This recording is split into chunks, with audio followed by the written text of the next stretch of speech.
एक जंगल में एक शेर रहता था। उसके 4 सेवक थे, चील, भेड़िया, लोमड़ी और चीता। चील दूर दूर तक उड़कर समाचार लाती। चीता राजा का अंगरक्षक था, सदा उसके पीछे चलता। लोमड़ी शेर की सेक्रेटरी थी। भेड़िया घमंत्री था, उनका असली काम तो शेर की चापलूसी करना। इस काम में चारों माहिर थे, इसलिए जंगल के दूसरे जानवर उन्हें चापलूस मंडली कहकर पुकारते थे। शेर शिकार करता, जितना खा सकता वह खाकर बाकी अपने सेवकों के लिए छोड़ जाया करता था। उससे मजे से चारों का पेट भर जाता।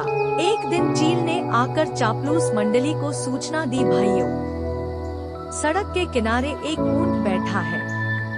भेड़िया चौंका, ऊंट किसी काफिले से बिछुड़ गया होगा। चीते ने जीभ चटकाई, हम शेर को उसका शिकार करने को राजी कर ले तो कई दिन दावत उड़ा सकते हैं। लोमड़ी ने घोषणा की, यह मेरा काम रहा। लोमड़ी शेर राजा के पास गई और अपनी जुबान में मिठास घोलकर बोली, महाराज, दूत ने खबर दी है कि एक ऊंट सड़क किनारे बैठा है। मैंने सुना है कि मनुष्य के पाले जानवर के मांस का स्वाद ही कुछ और होता है, बिल्कुल राजा महाराजाओं के काबिल। आप आज्ञा दें तो आपके शिकार का ऐलान कर दूं। शेर लोमड़ी की मीठी बातों में आ गया और चापलूस मंडली के साथ चील द्वारा बताई जगह जा पहुंचा। वहां एक कमजोर सा ऊंट सड़क किनारे निढाल बैठा था। उसकी आंखें पीली पड़ चुकी थी। उसकी हालत देखकर शेर ने पूछा, क्यों भाई, तुम्हारी यह हालत कैसे हुई? ऊंट कराहता हुआ बोला, है जंगल के राजा, आपको नहीं पता इंसान कितना निर्दयी होता है। मैं एक ऊंटों के काफिले में एक व्यापार माल ढो रहा था। रास्ते में मैं बीमार पड़ गया, माल ढोने लायक नहीं, उसने मुझे यहाँ मरने के लिए छोड़ दिया। आप ही मेरा शिकार कर मुझे मुक्ति दीजिए।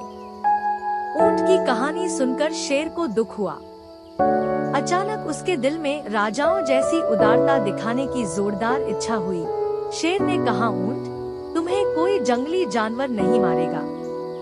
मैं तुम्हें अभय देता हूँ। तुम हमारे साथ चलोगे और उसके बाद हमारे साथ ही रहोगे। चापलूस मंडली के चेहरे लटक गए। भेड़िया फुसफुसाया, ठीक है, हम बाद में इसे मरवाने की कोई तरकीब निकाल लेंगे। फिलहाल शेर का आदेश मानने में ही भलाई है। इस प्रकार ऊंट उनके साथ जंगल में आया। कुछ ही दिनों में हरी घास खाने व आराम करने से वह स्वस्थ हो गया। शेर राजा के प्रति वह ऊंट बहुत तज्ञ हुआ। शेर को भी ऊंट का निस्वार्थ प्रेम और भोलापन भाने लगा। के तगड़ा होने पर शेर की शाही सवारी ऊंट के ही आग्रह पर उसकी पीठ पर निकलने लगी। वह चारों को पीठ पर बिठाकर चलता। एक दिन चापलूस मंडली के आग्रह पर शेर ने हाथी पर हमला कर दिया। दुर्भाग्य से हाथी पागल निकला। शेर को उसने सूंड से उठाकर पटक दिया। शेर उठकर बच निकलने में सफल तो हो गया, पर उसे चोटें बहुत लगी। शेर लाचार होकर बैठ गया। शिकार कौन करता? कई दिन न शेर ने कुछ खाया और न सेवकों ने। कितने दिन भूखे रहा जा सकता है?